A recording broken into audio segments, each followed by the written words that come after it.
Okay, so this is 2 days old, but there's no time like the present to go out there and talk about some interesting ideas about the NHL. So, if you hadn't heard, Vladimir Tarasenko is a player traded from the St. Louis Blues to the New York Rangers. We made a video going over that entire trade. It was a pretty big one since Tarasenko has been a pretty big name in the NHL trade market world the past few years. And for the most part, Tarasenko on New York has been a pretty great experiment.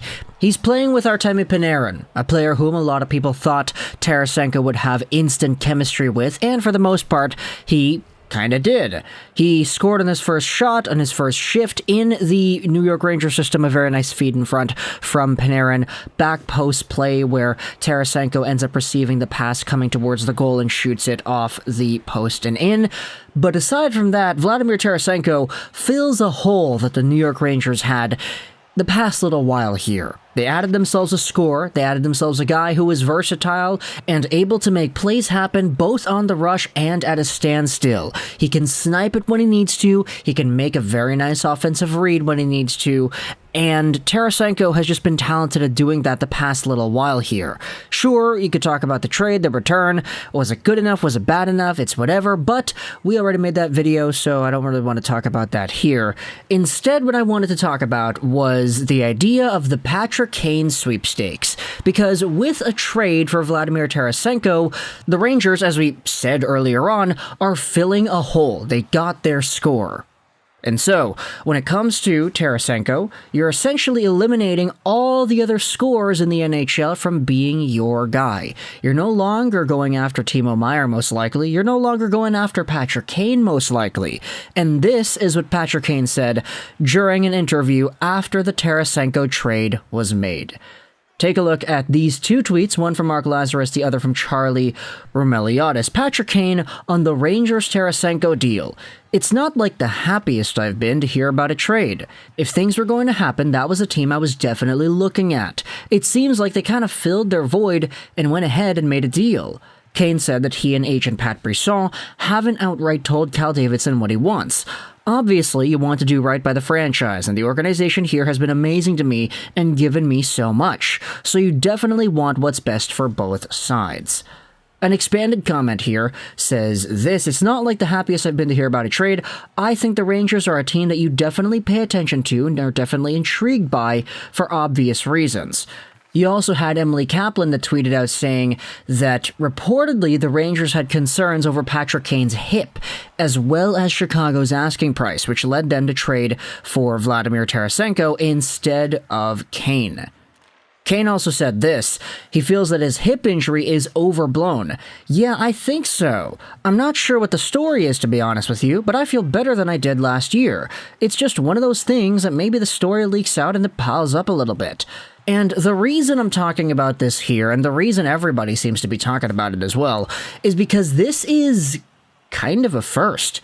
Have you ever seen an NHL player go out there and express his frustration that another team made a trade for another player that is completely removed from that original player and that original team?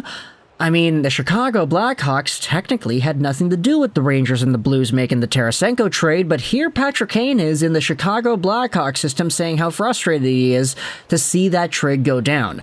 Essentially saying, man, I wanted to go to New York.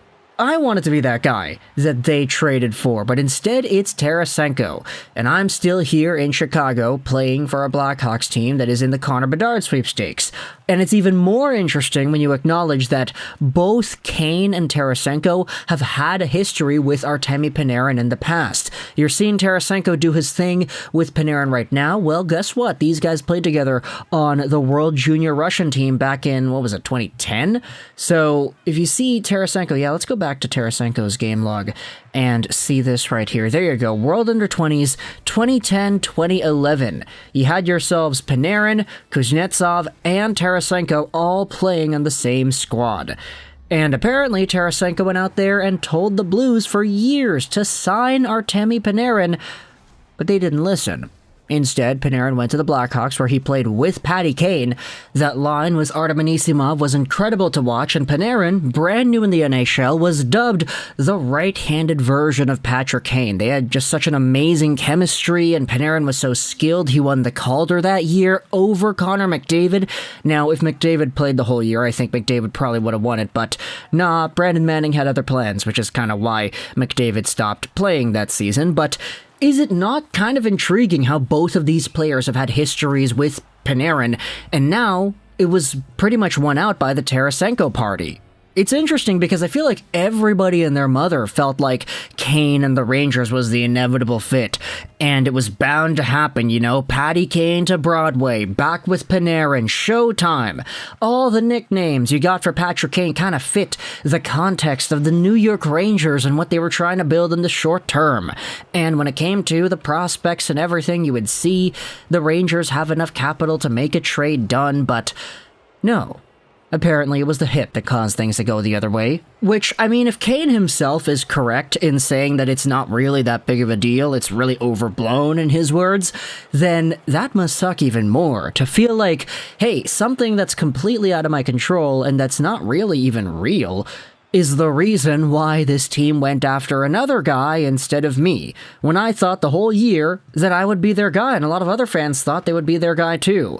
And so now, with the Chicago Blackhawks thinking about a potential Patrick Kane trade, it's still the age-old question that is in the forefront here. It's Kane and it's Taves, both guys with 10.5 AAV deals, both guys with no move clauses, and both guys that are probably going to have to get some form of their salary retained in order for any potential deal to go through.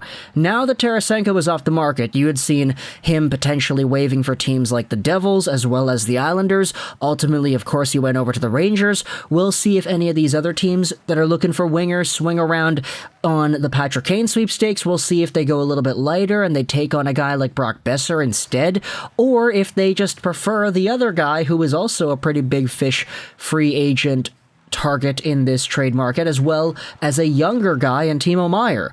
A lot of options here in this NHL trade landscape, but I want you to tell me in the comment section below if you are a fan of the Devils or the Islanders. What are your thoughts on the idea of a Patrick Kane trade after Tarasenko was already reported to have wanted to waive for your teams instead? If you're a Chicago Blackhawks fan, what are your thoughts on all the stuff the Blues ended up getting for Tarasenko? What are your thoughts on your potential trade return for Patrick Kane too? Do you think there's some sort of an overlap there? Would you have been okay for that Tarasenko trade return had it been applied to your Patrick Kane? There are a lot of questions and answers I feel like we could talk about in the comment section of this video, so please just leave them all down there. Your opinions, your thoughts, whatever extending ideas you wanted to add on to this conversation here about Patrick Kane getting frustrated that Tarasenko was traded because he was not the guy instead.